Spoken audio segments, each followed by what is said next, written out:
The first documented cases of what later came to be called AIDS were reported in June of 1981 in the Morbidity and Mortality Weekly Report, published by the American Centers for Disease Control.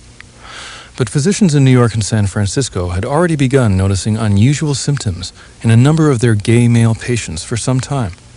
One of those physicians was Dr. Joseph Sonnabend. I started seeing patients here in New York City in 1978, the beginning of 1978. I started to practice, and I was providing care to people who had sexually transmitted diseases, and included amongst them were a large number of homosexual men in New York. And immediately I was seeing problems that were unusual.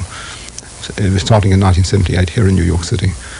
These were not AIDS precisely, but what one was seeing were people, young men who had swollen lymph glands, enlarged spleens, low white blood counts, low blood platelet values. And this was a series of abnormalities none of which were specifically associated with a sexually transmitted disease as we understood it then.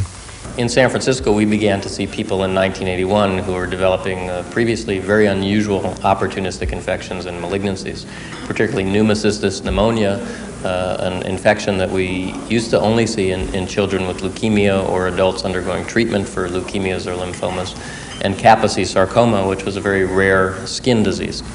And it was quite striking in 1981 that there was an unusual increase in these diagnoses, and that they were confined in our city to homosexual men.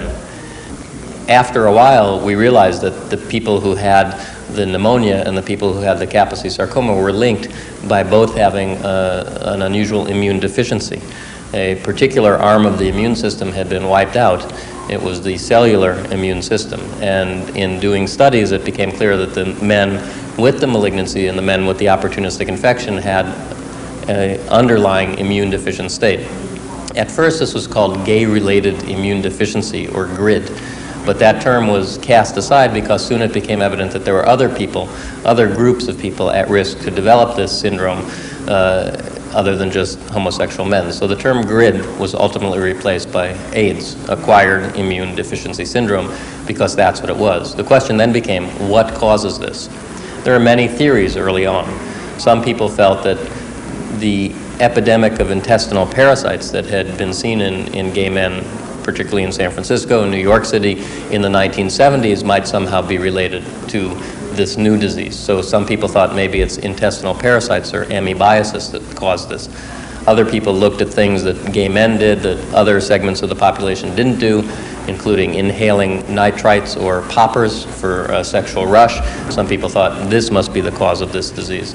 Other people said sitting in tanning salons alters the immune system in a way that is related to what we saw in investigating this. But after a while, it became clear that we were dealing with something that was likely to be sexually transmitted. The men that I was providing care to were frequently people who had what one might call a fairly active sexual life. And these were men who experienced multiple repeated sexually transmitted disease, had sexual contact with numerous anonymous partners. That was part of the mood, or whatever, that was part of a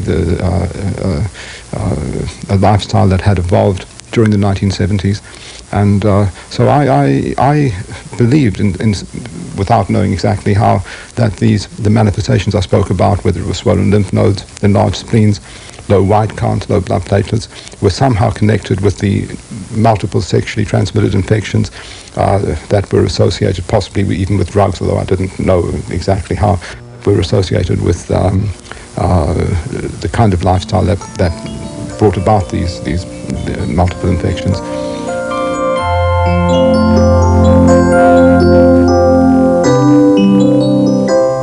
One of Dr. Sonnabend's first patients was singer-songwriter Michael Callan. I was hit over the head by AIDS actually I started to get sick in the summer of 1981, shortly after the first reports of this new mysterious gay-related immune deficiency. And I was officially diagnosed with full-blown AIDS in the summer of 1982. I'm old enough to remember that in the early days there really were two main views both of which were considered equally plausible and were seriously discussed. One was that some combination of factors in the gay lifestyle might account for AIDS, perhaps poppers, or a new strain of CMV, or syphilis, or hepatitis in combination with some new delta agent or something. And then the other view was that a new agent must have been introduced into the virgin population that would account for AIDS. And the two views warred with each other in a friendly, I think, appropriate, healthy way. Each particular view had its major spokespeople, and evidence, could be accumulated for either view. And then in 1984, at a press conference held in the United States, a retrovirus eventually called HIV was simply announced as the cause of AIDS. The probable cause of AIDS has been found. The U.S. Secretary of Health and Human Services introduced Dr. Robert Gallo, whose new discovery, the virus HIV, was to become the focus of almost all AIDS research. It was an all of our eggs in one basket kind of approach. And the logic was that if you could go for the gold, if you could knock HIV out, then you wouldn't need therapies to prevent opportunistic infections, and you wouldn't need immune modulators because magically everything would be all right. But the consequence of the exclusive focus on antiretroviral agents is that as we enter the second decade, we don't have any good antiretroviral agents that are of sufficiently low toxicity that they can be tolerated over the long term. There are many questions as to whether the antiretroviral agents are actually antiretroviral in the long run, whether they prevent the replication of HIV in the long run. And so we have not pursued strategies to prevent the opportunistic infections which actually kill people, nor have we pursued therapies aimed at the so-called cofactors that might well actually account for AIDS itself. Almost all treatment resources, research has gone into the development of treatments against HIV, and in addition to that, a tremendous investment has gone into the development of the vaccine.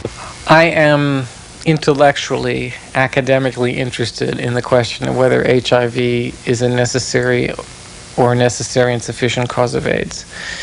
But my academic interest pales in comparison to my interest as a person with AIDS whose life depends on finding treatments for AIDS. The notion that HIV caused AIDS was particularly troubling to Peter Duesberg. He's a professor of cell and molecular biology at the University of California at Berkeley, who's one of the leading authorities on retroviruses, a family of viruses which includes HIV. After spending a year reviewing the evidence on HIV, he came to the conclusion that it could not possibly account for the destruction of the immune system.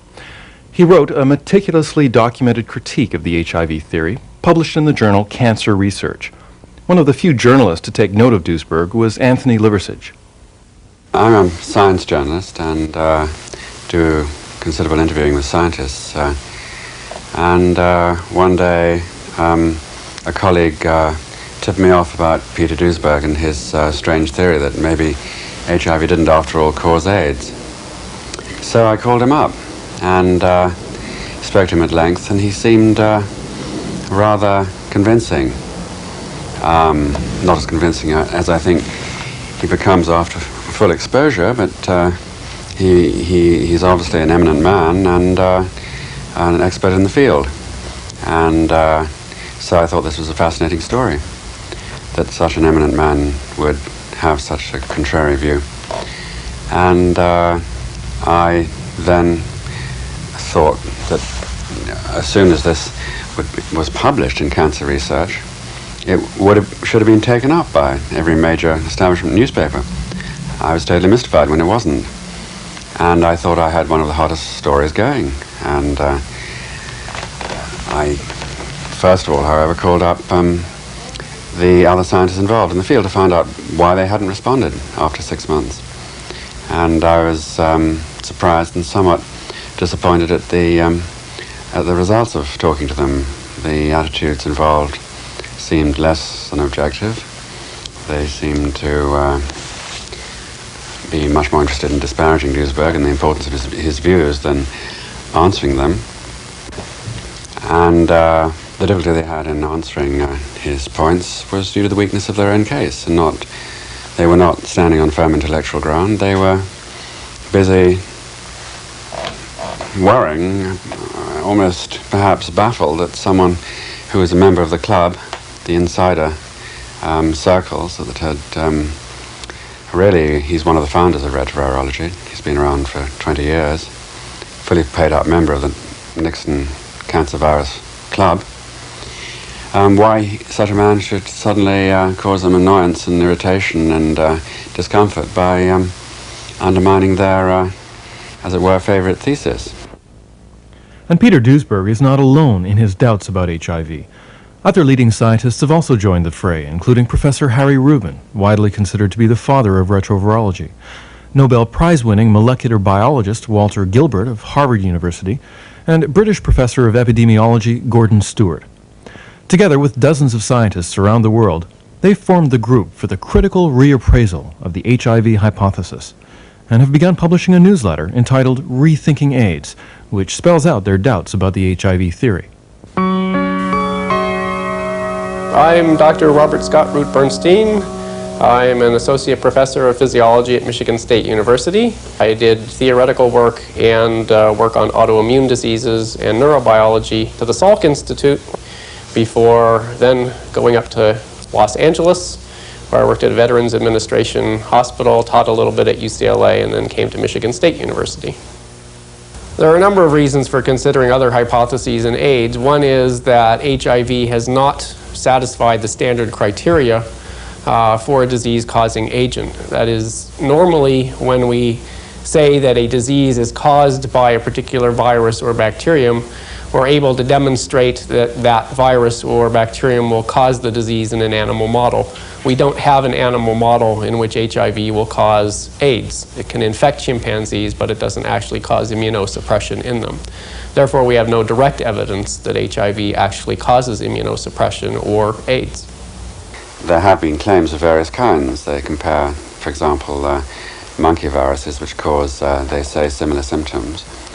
But in fact, with HIV, and they say that this demonstrates that HIV is, there's not a reason for thinking it's likely to be the cause of AIDS, but in fact the comparison is very strained because they have different symptoms and they don't have a long latent period, and in fact it's a matter simply of chucking enough retrovirus at a young enough animal that the thing gets an immune deficiency, as it would indeed with any overload of bacterial agent or microbial agent or indeed any substance. The monkey was infected with a cloned simian immunodeficiency virus and got what they call AIDS. But it wasn't AIDS. It happened very quickly. The symptoms are quite different to AIDS, and yet that paper is full of statements such as, I think this should put an end to the debate. So there's a kind of nervousness, it seems to me. The inconsistencies between the behavior of immunodeficiency viruses in animals versus humans has remained a troubling question for John Scythes, a community advocate in Toronto who has spent years meticulously investigating the science of AIDS. Simian virus and feline virus are both very capable of causing immune suppression in the creatures in which they have become pathogenic. What's different between them and the case at hand is that the effector cells, the T cells, are infected actively. In other words, there is a true T helper cell tropism in the animal models. Also, vaccinations work remarkably well. AZT provides remarkable clinical relief to immune-suppressed cats and monkeys. Bone marrow transplant even further improves it and improves the clinical response. So what I'm trying to say is that it seems that these retroviruses are treatable, and yet, again, as I say, in the case at hand, that doesn't seem to be the case. Fine work like Abraham Karpus presented in this city a while back showed viral markers being, HIV viral markers being very influenced by passive immune therapy, and yet the patients did not appreciably improve in terms of T helper cells or long-term prognosis. Whereas with the animal models, it seems you can effectively vaccinate, and you can, with chemotherapies and bone marrow transplant and other immune-boosting methods, make the cats and monkeys recover from acute retroviral T-cell lymphotrophic disease, in other words, the cells having been specifically attacked by the retrovirus. So I find the inconsistencies unacceptable. I think it's the most potent criticism of AZT. If it works as a reverse transcriptase inhibitor, why doesn't it break the cycle? It's a major problem. If you believe in the virus, it's hope, but it should turn you into a very questioning person. Because, why can the kitty cat get better, but you can't? It seems to me that if you propose that a retrovirus is the cause of AIDS and you've got a chemical that is antiretroviral, that you can demonstrate that's antiretroviral, and you give it to people who have a disease that you claim is caused by retrovirus and they don't get better, that would tend to suggest at a minimum that something a lot more complicated than having or not having HIV is going on. The truth of the matter is that their reasons for believing that HIV caused AIDS in the first place were in fact rather weak. They weren't even at the time convincing. They were actually suggestive rather than conclusive. But essentially, you might say that Gallo claimed to have found that the virus which Montagnier discovered, and which he sent him, was present in a large number of AIDS patients, and that he couldn't find it in samples from people who were not in risk groups for AIDS. And so you could say that the first pillar of the thesis was associational in that way, the association between the virus and the people who had disease, who had AIDS. And the second thing was that the virus favored T cells. Both these pillars have been attacked thoroughly by Duisberg, but have also weakened because, as evidence has come through, they've failed to strengthen. They've, in fact, started to crumble away. They are certainly suggestive arguments, but by no stretch of the imagination do they warrant the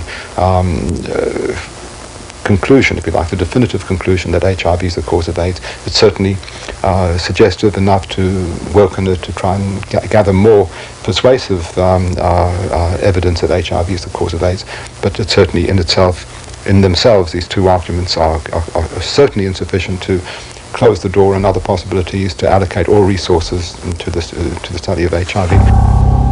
The evidence that led scientists to accept HIV as the cause of AIDS comes in part from studying HIV in the test tube, where it can be found to kill the same types of T4 cells that go missing in people with AIDS.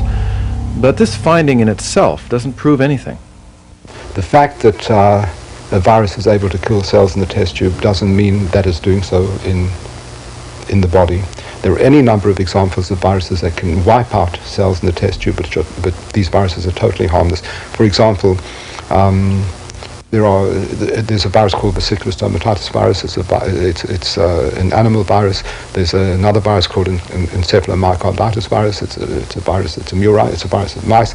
These viruses will infect in the test tube human cells and wipe them out with great efficiency. They're quite lethal. But you could drink those viruses. An individual could just drink gallons of it and they would do nothing.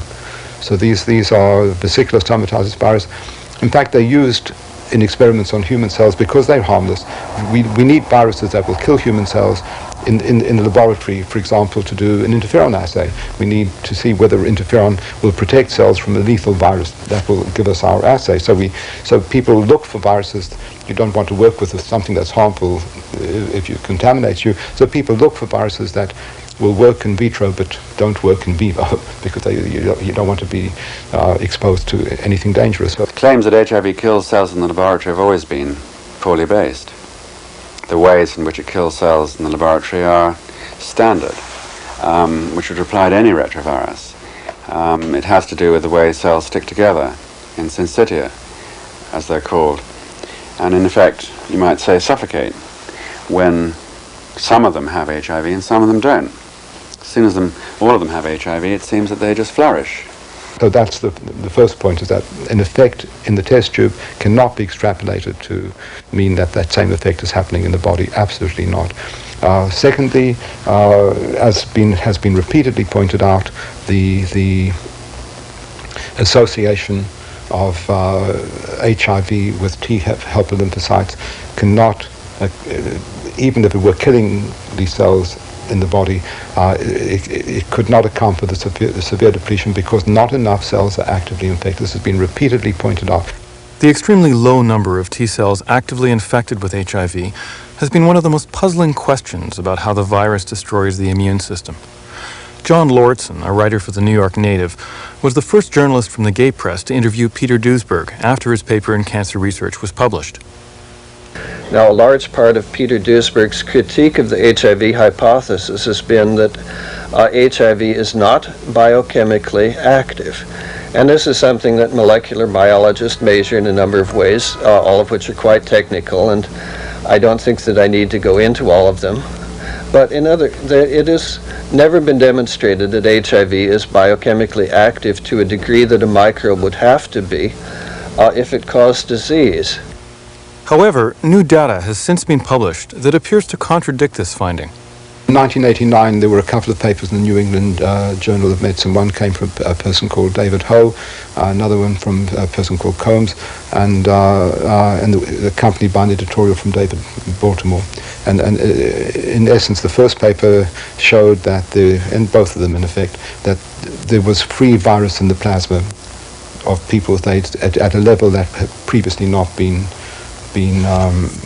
documented. That was counted actually to show rising viremia, which has always been missing from AIDS.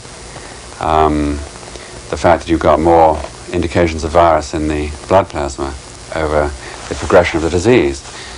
The trouble with that, however, was that you didn't get it in every patient. About 18% of the patients had no indications of this HIV presence in their blood plasma at all. The papers in the New England Journal dealt with the issue of titers. What a titer is a measurement of how many free virus particles there are in a given unit, either of plasma or of tissue. And previously, there was so little HIV, even in people who were dying of AIDS, that they never could obtain a titer that was really even measurable. And this was a very strong argument against it. Now, in those articles, they claimed they were able to find titers in most of the AIDS patients, although there were a sizable number, I think about 20%, where they still could not find any evidence of viremia.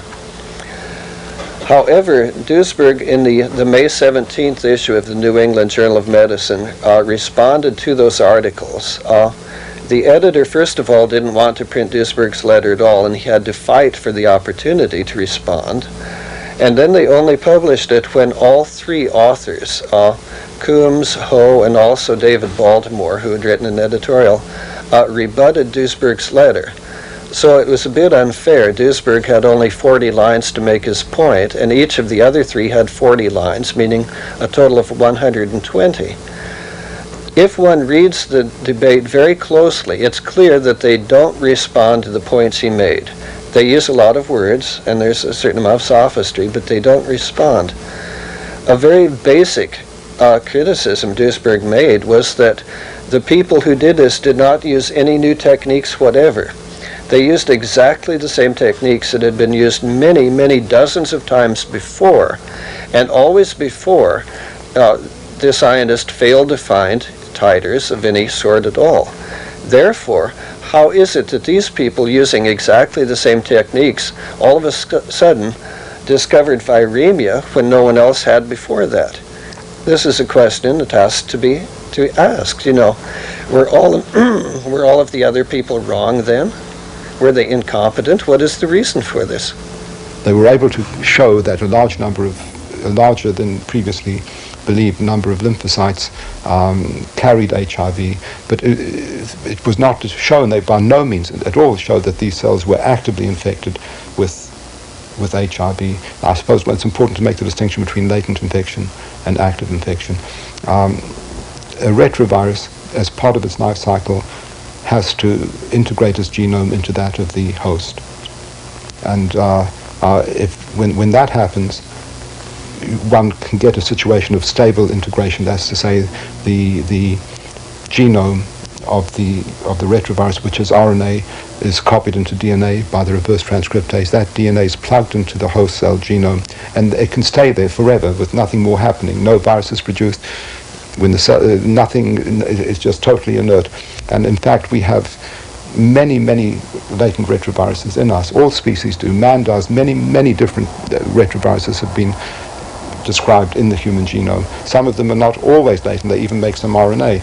So merely carrying the genome of the retroviruses has no impact on health, or absolutely nothing.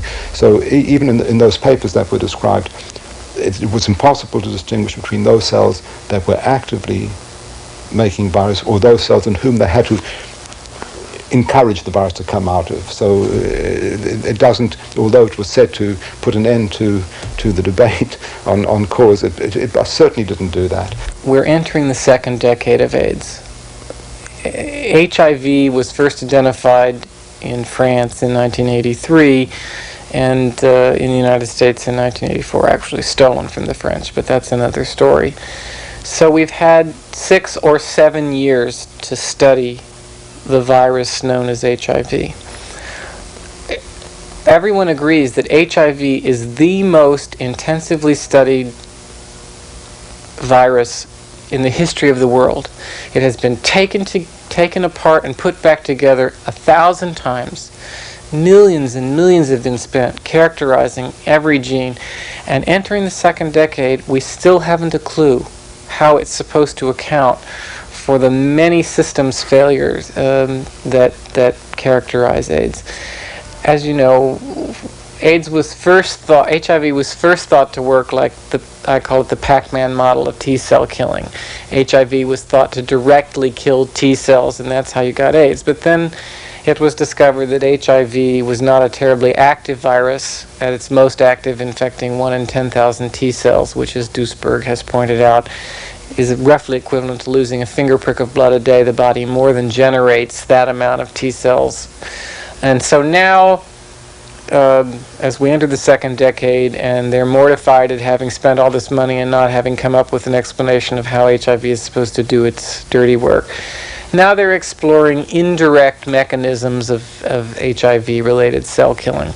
I asked Dr. Norbert Gilmore, a respected immunologist from Montreal's Royal Victoria Hospital, exactly how HIV accounted for the massive loss of T cells seen in AIDS. The thing is, it's not that the HIV has to be directly found in the cell itself once it's that's being destroyed.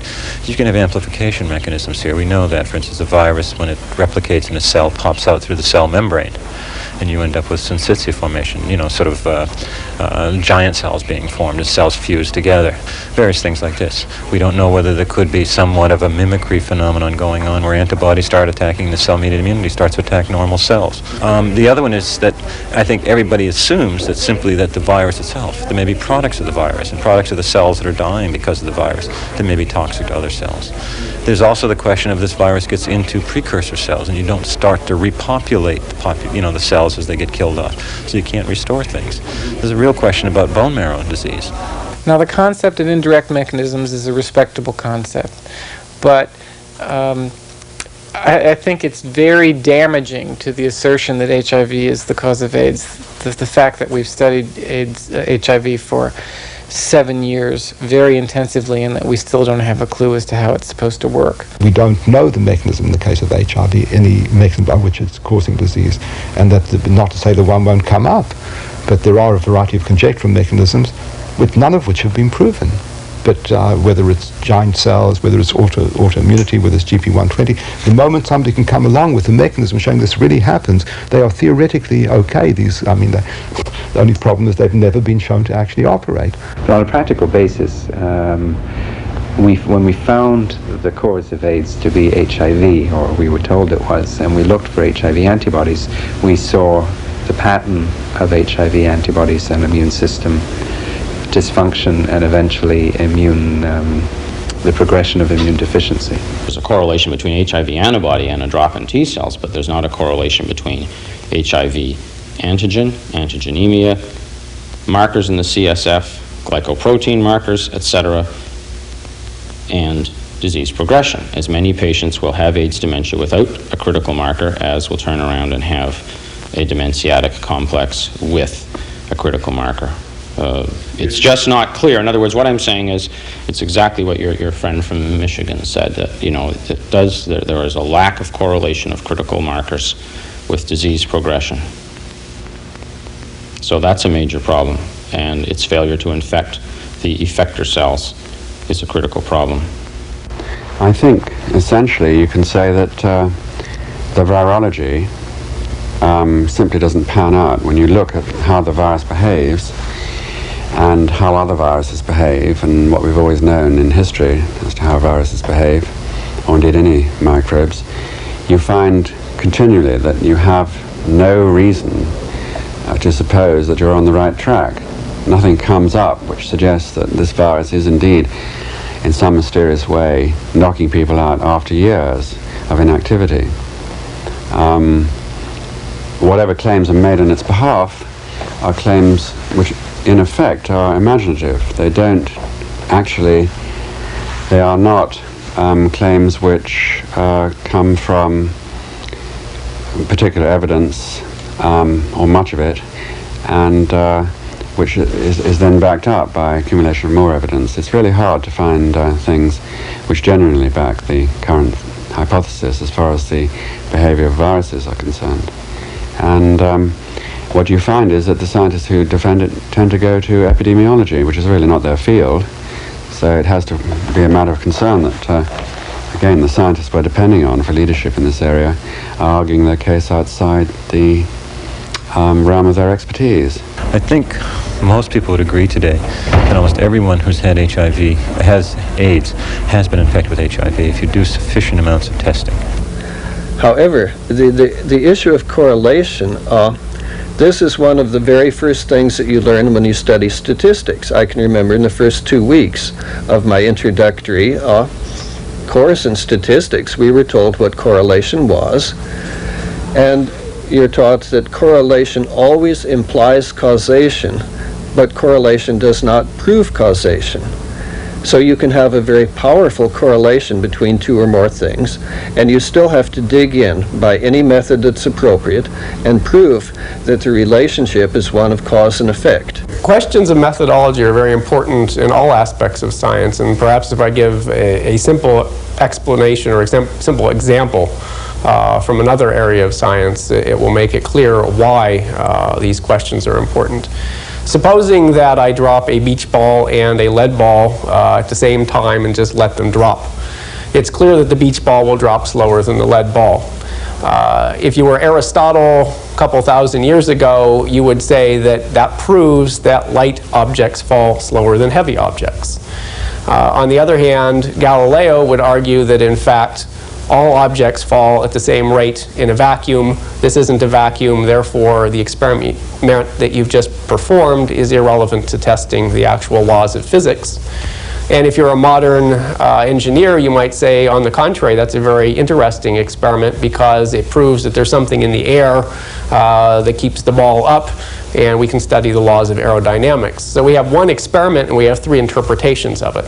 The same thing could easily occur in, and does occur in, any area of science. We have to look at the data and then be very careful about how we interpret it in terms of particular theories. Although these are 1990 figures, there's still a striking inconsistency in AIDS rates among HIV positives. Different people appear to get infected by HIV and develop AIDS at different rates. If it's simply HIV, you would expect all people to get the disease in essentially the same time course, and that's usually true of other diseases. In AIDS, you can apparently be infected and develop AIDS almost immediately, or perhaps develop it 10 or 15 years later. Why? Well, that indicates that perhaps there are other factors involved that mediate how quickly the disease develops or whether it develops at all. Part of that is possibly that maybe genetics, it may be the type of virus. We don't know what it is. Could be that there's some other factor comes along that starts to trigger this thing and starts to make it go downhill. We don't really know what all those factors are, and I think people now are starting to say this. Well, this attempt to bring in co-factors has always seemed to me to be sort of second line of defense, you know, sort of fallback position. It's certainly an admission that by itself HIV doesn't seem to be impressive after all. Certainly far, far less impressive than it was claimed to be in the beginning. I think one of the most interesting things that has occurred is the announcement by Luc Montagnier, one of the people who actually discovered the HIV virus, that he doesn't believe that HIV by itself is sufficient to cause AIDS. We thought we had the best candidate for this virus to be the cause of AIDS, but after a while, even from the beginning actually, we thought maybe for the activation of that virus in cells, we need some cofactors. So I would agree that HIV by itself, or some strains of HIV, are not sufficient to induce AIDS. This is a major step backwards for the HIV proponents. Up until this time, almost every HIV proponent has proclaimed that HIV is the sole cause and the only necessary cause of immunosuppression in an AIDS patient. And what Montagnier is now saying is that HIV is necessary but needs some kind of other infectious agent. In this case, he believes it's a mycoplasma. There's evidence from Gallo's lab and other people's lab that other retroviruses, that herpes viruses such as cytomegalovirus or other herpes viruses may also play the same role. Dr. Montagnier came to this conclusion in a paper he published in March of 1990 in the Pasteur Institute's journal Research in Immunology.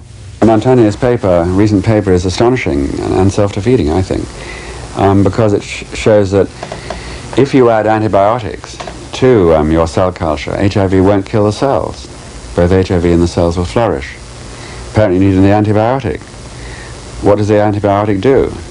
According to Montagnier, he looked and searched for the reason and found that what it does is kill the mycoplasma. A mycoplasma is a bacterial agent. That apparently was killing the T cells. If you killed off the mycoplasma, the HIV wouldn't kill the T cells. For some reason, the press hasn't noticed this. It's just been printing stories that, you know, replaying Montagnier's claim that, hey, he's found yet another cofactor in AIDS. They seem to overlook the fact that in doing so, he's also plainly stated that under normal circumstances, in a meaningful way, HIV does not kill T cells, even in the lab. So this suggests again that an HIV virus by itself, an infection by itself, does not doom one to developing AIDS, and that if we can prophylactically prevent people from developing other types of mycoplasma, cytomegalovirus infections, getting blood transfusions, abusing drugs, and so forth, perhaps the HIV infection will never, in fact, develop into full-blown AIDS. I don't think I would discard HIV. What I'm trying to say is I think it's very valuable to look for these other things, because the more we understand about it, the more we can start to try to stop the process. Okay, but to say simply that HIV is not the cause is not the proper logic. That's all. I'm just saying is the principle you start with is HIV is there. And that given conditions in which it starts to replicate and damage cells, and that whole process of damage starts, you're going to have a tremendous amount of damage to the immune system. Now, whether you can accelerate that and produce it by some other means, I don't know. It seems that when the thing doesn't do anything, they run to a cofactor to do something and say that HIV is still involved. There's some other very interesting information. There are a number of AIDS patients that have been tested by every available test for HIV who have no HIV infection, and yet they have full-blown AIDS. They meet the definition of the CDC and other organizations for AIDS patients. If AIDS is necessary to cause, or HIV is necessary to cause AIDS, why do these patients not have an HIV infection? The issue of HIV-negative AIDS cases flared up at the 8th International Conference on AIDS held in Amsterdam last July. Delegates from around the world were just arriving at the RAI Congress Center on the eve of the conference when they were confronted by an article in Newsweek magazine, which described a number of people who'd met the case definition of AIDS, but with no trace of HIV. A press conference was quickly convened to provide more details to the media. We found individuals who were not related to one another, but who all lived a significant period of their lives in New York City that had helper T cell counts, low T cell counts, with no apparent reason for having a low T cell count. That is, no evidence of a malignancy, and in two of those individuals that died from their diseases, These were ruled out by autopsy, and in one individual by extensive CAT scanning, nucleotide scans, and other X-ray and blood procedures. No evidence for some congenital immune deficiencies, profound evidence of cellular immune deficiency, all of these consistent with the clinical case definitions of AIDS or AIDS-related complex, with diseases, at least in 3 of them, like pneumocystis pneumonia, Mycobacterium tuberculosis, disseminated herpes zoster, consistent with clinical case definitions of acquired immune deficiency syndrome, without AIDS because they have no evidence for HIV 1 or 2, or HTLV 1 or 2, the 2 known classes of human retroviruses, by a variety of exhausted tests in a variety of laboratories, including the CDC laboratory, including other laboratories that I won't mention until the paper comes out, but well-respected laboratories, as Dr. Fauci mentioned, in terms of trading material. A lot of this material has been sent around. And this is a case report of those cases. We heard just from the meeting today that there were at least 3 and maybe 4 groups of individuals who have identified some cases. So forgetting about things regarding false information, I think it's important to make sure that those individuals report it to the CDC, and when you have material, make it available to share with other investigators so that we can have the best in science go after this. I wanted to reinforce that we had heard of directly of 6 cases over a period of 2 years, which fit no apparent pattern, plus some other cases that Dr. Lawrence had heard of. I've heard of more than twice as many cases in the last hour or so from the physicians here. We will summarize these as quickly as we can, and if you could send them to me or to others at the CDC or encourage them to be sent, we'll get the information back out again. You talked about the need to keep the process open and to have a free exchange of information, and you said that you've learned a lot more in the past hour than you have for several years, and now there are a lot more cases that you know about. What would have happened had the Newsweek article not come out?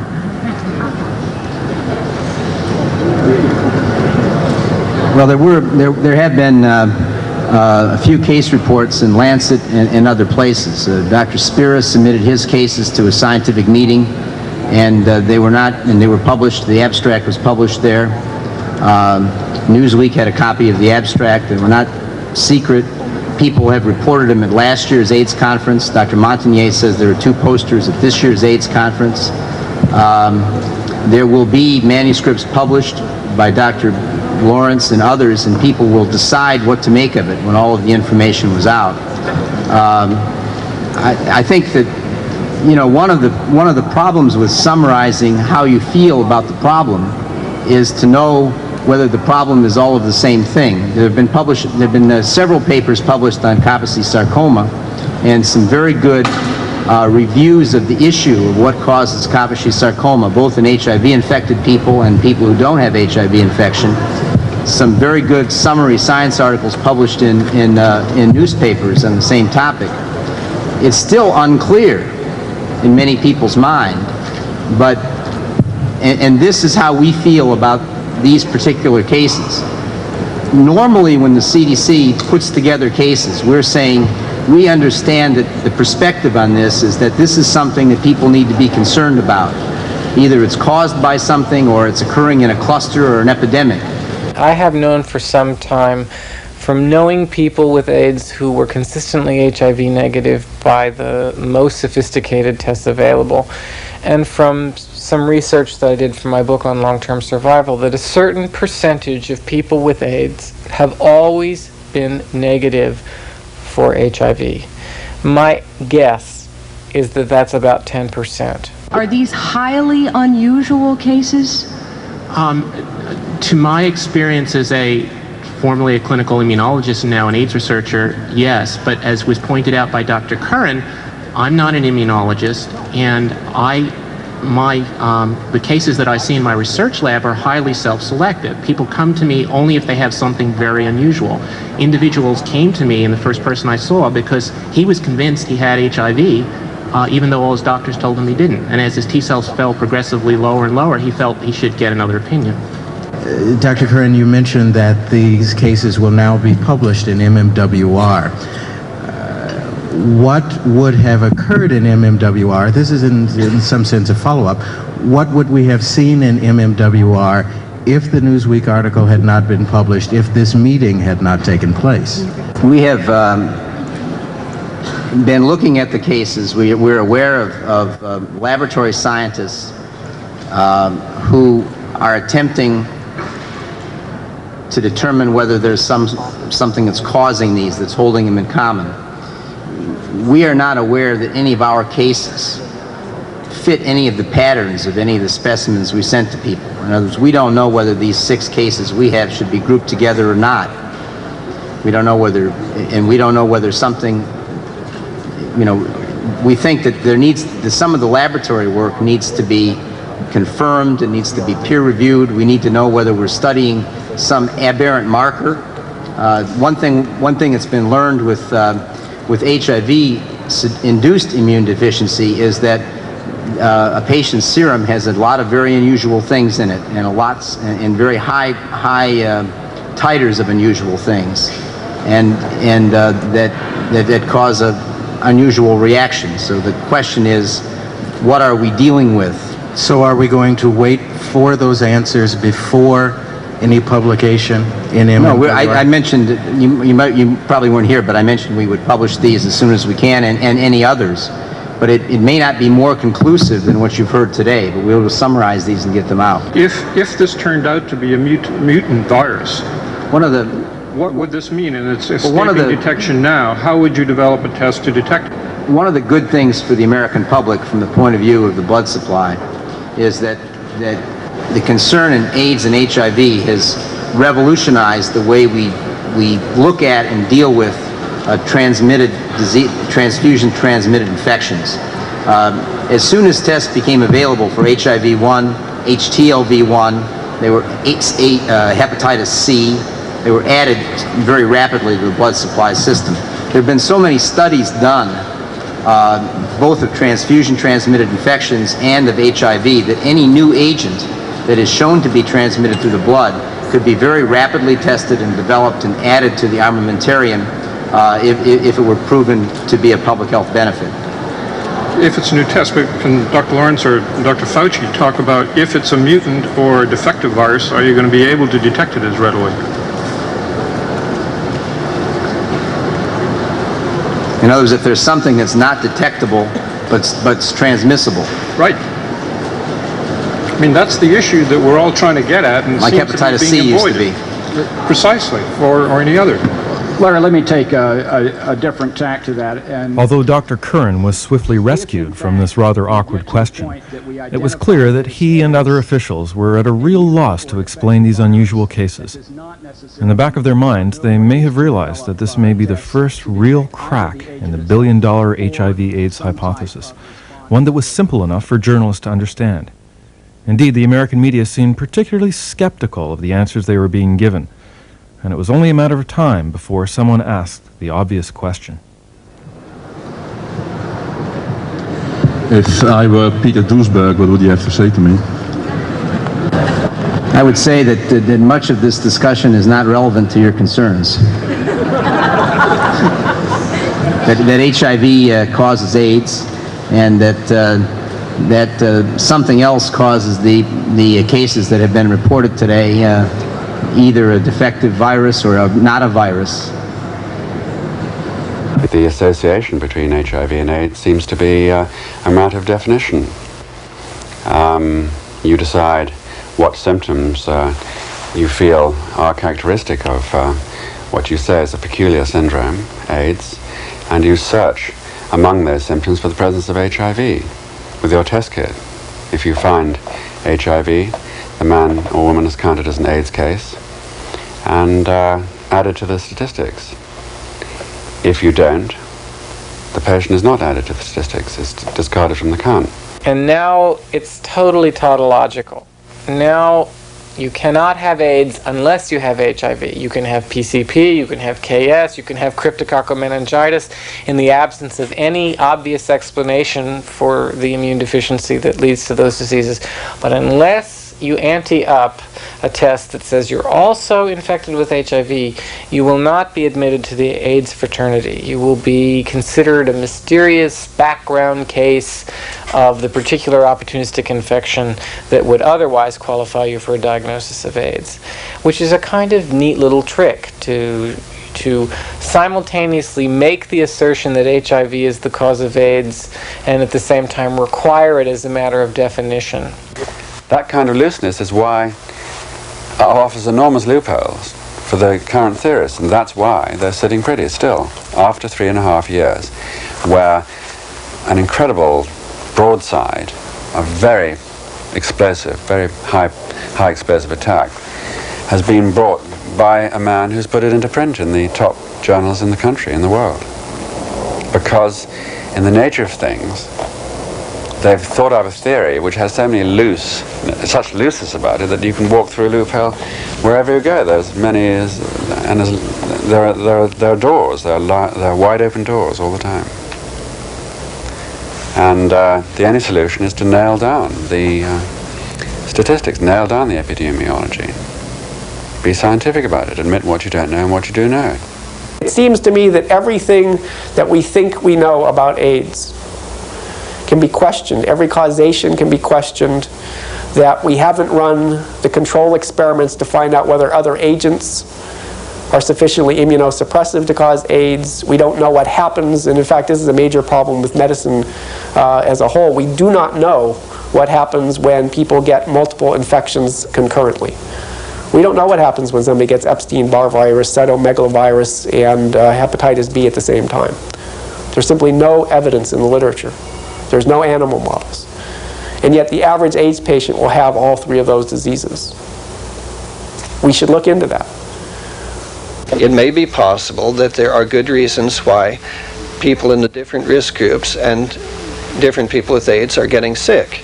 Let's investigate them. Let's see what risks impinge on them. These are the kinds of questions that I think need to be answered. We don't know what the minimum number of things, immunosuppressive agents acting on a person, are that will cause AIDS.